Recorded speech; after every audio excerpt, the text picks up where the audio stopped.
Touching Incidents, compiled by S.B. Shaw in 1895. The cat came back. Jimmy was lying on an old cot out in the orchard, getting some of the nice sunshine on his thin body. There was an anxious frown on his face now, and every little while he would turn on his side, look through the orchard, and call, "Kitty! Kitty! Kitty! Annette! Come, Annette!" But Annette did not come. His mother came and reminded him that Annette was very old indeed, and it might be that she would never come again. "She was here yesterday, mother," he answered her, and the big tears came to his eyes. "She felt perfectly fine then." "I know, but she's an old cat. She never strays away of her own accord, and certainly no one would steal an old blind cat." Later on during the day, a man came walking up to their house. He introduced himself to as the new neighbor who just moved across the little creek. He made inquiries as to where he could buy fresh vegetables and milk, and just as he was about to leave, he remarked, "I did a strange thing early this morning. There was an old cat came over to my place. One ear was almost gone, and it was blind. I'm not much of a hand to make way with things, but I felt so sorry for that poor old animal that I killed it." "Oh!" With a strangled sob, Jimmy quickly left the room. His mother explained to the man that it had been their old pet. He was very sorry, but of course that did not bring the cat back. "When I saw it, I just banged it over the head with a stick and then buried it. You will never know how badly I feel about it." When he was gone, Mother went out to find Jimmy and comfort him. He was out in the orchard on his knees. Quietly she went up and knelt beside him, slipping her arm about his shoulder. He turned to her at once. "Mother, there's something funny about Annette. I've been praying, and I feel all happy inside. It's just as if she wasn't dead at all."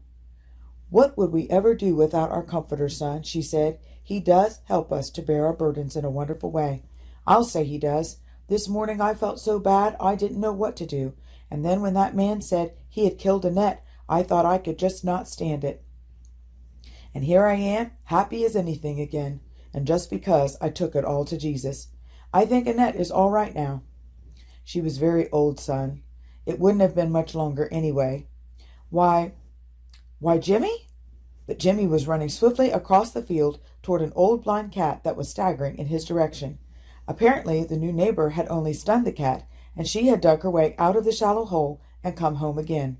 It was years before she really died, and long before she presented Jimmy with a very tiny kitten with 2 whole ears and 2 very bright eyes.